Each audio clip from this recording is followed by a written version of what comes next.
we're going to do a complete battery diagnostics today. But the first thing you need when you do a battery diagnostics is safety glasses. You need gloves because we're dealing with battery acid. You don't want that to get on your hands or in your eyes, nowhere near your eyes. So make sure you have gloves, you know, safety glasses. And let me show you the equipment that we're going to use to do our battery diagnostics. So first we're going to be charging the battery. This is a battery charger right here that you're looking at. Then we're going to be doing a this is a hydrometer. We're just basically testing each cell in the battery, because a car battery is a specific type of battery. It's a flooded 6-cell 12-volt battery, and this is one of the examples. So you got 6 cells right here.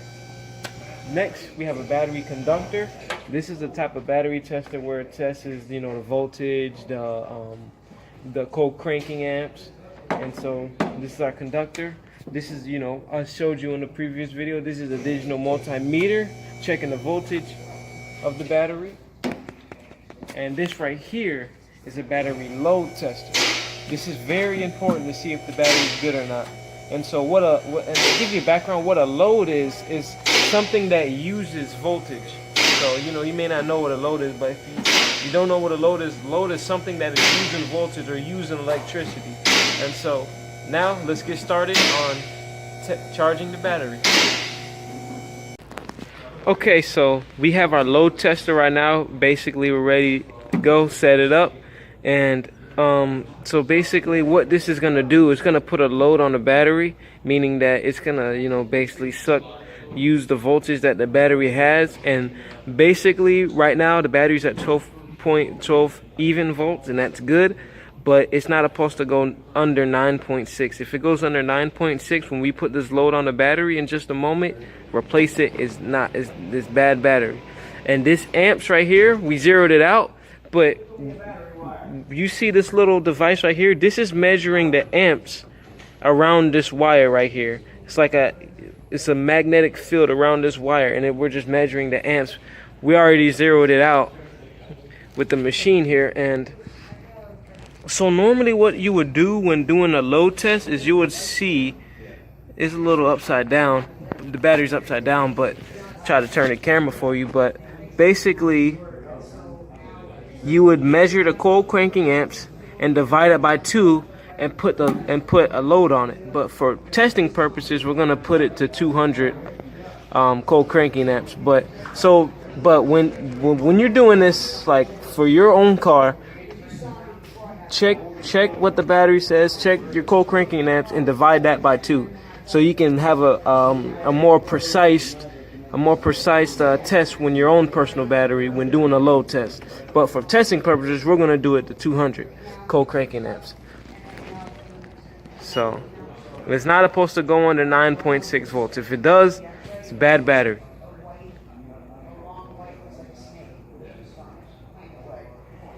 And you see, it passed. It didn't go under 9.6, so it passed. And now we're gonna do the next test. Okay, so our next check, we're gonna use this device. It's a battery conductance device, and this check is we're gonna check the cold cranking amps of the battery. So just like any normal positive on positive, negative on negative. And make sure when doing this type of stuff, make sure you don't have nothing metal touching the battery, because you don't want to cause a spark. Make sure you don't have no like key or no jewelry hanging, you know, that could cause a spark. So be mindful of that. And one quick tip while I'm doing this, let's say you don't know the difference between a negative pulse and a positive pulse. Let's say like your battery's looking old and you don't see the plus sign or the negative sign. One way to check is that the positive terminal is bigger than the negative terminal. If you want to zoom in, you see how this is the positive terminal. Look how bigger it is than the negative terminal. So that's one quick way to determine the positive terminal from the negative terminal, just in case if you don't know the difference, or if you don't see the plus or negative sign on the battery. So I'm gonna hook it up. Okay. There we go. And the device is gonna come automatically on. And so 12.12 1.7 volts, that's good. So what we're gonna do is hit enter. In vehicle, top post, automotive, regular flooded battery, enter. Cold cranking amps, the CCA. Depending on your battery, we already presetted this, so this one's already automatically at 600 cold cranking amps because we already presetted it. But determining your battery, put in the one where whatever your battery says. So then enter, and it's testing, and boom. So our results is that our battery's good. It just needs to be recharged, and that's how simple that. Okay, so what we're gonna do next is a battery parasitic check. Basically, we're just gonna check what is causing the battery to die. Maybe your battery's dying overnight and you don't know why. This is a good check for you. We're gonna be using a digital multimeter, and first we're gonna check if the digital multimeter works so you can get a good reading. And so you just want to set your settings to ohms. This little horseshoe looking symbol right there. You're gonna take your positive lead and put it into 20A just to check. And you see it works, so we're gonna maybe this light will help. So next thing you know, we're gonna take this out, put it in a 20A, change your settings to 20A right here. You can see that right there, 20A. And okay, so this next step is very, very important. So what you want to do is loosen the positive terminal. As you can see, we already loosened it here. Make sure it's loose. And the reason why we're doing this is because when we're doing this check, if you don't loosen your positive lead, you're gonna end up resetting your radio, your just your whole computer system. So you don't want to reset your computer system when it's already set. Okay, so put your negative on the actually on the positive lead actually. And so what we're gonna do, just want to set this right here, make sure y'all can see it. And you're gonna take your positive lead and put it on the positive right here cable. And so now what we're gonna do is just lift this up and read how much amperage it has, and 0.3 amperage. So now what we're gonna do is just put it back. There we go.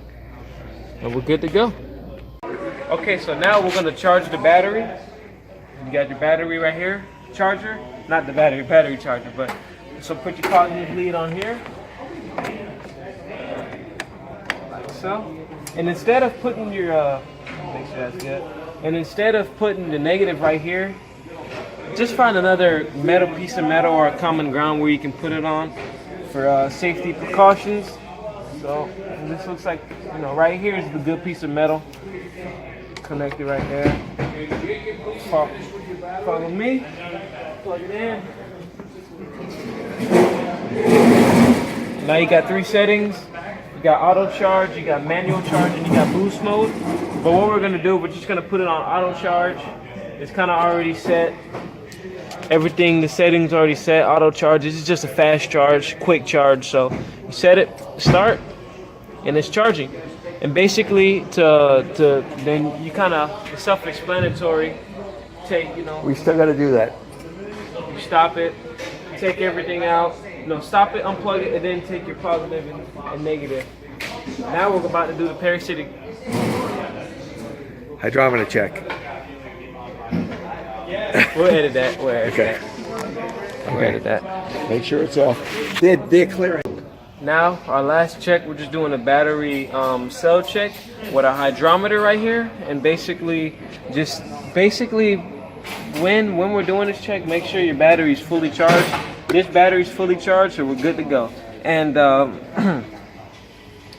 it has to be within the green, and each cell has to be within 50 with one another. Because if you have one bad cell, the whole battery's dead, and you have to replace it. So, good check.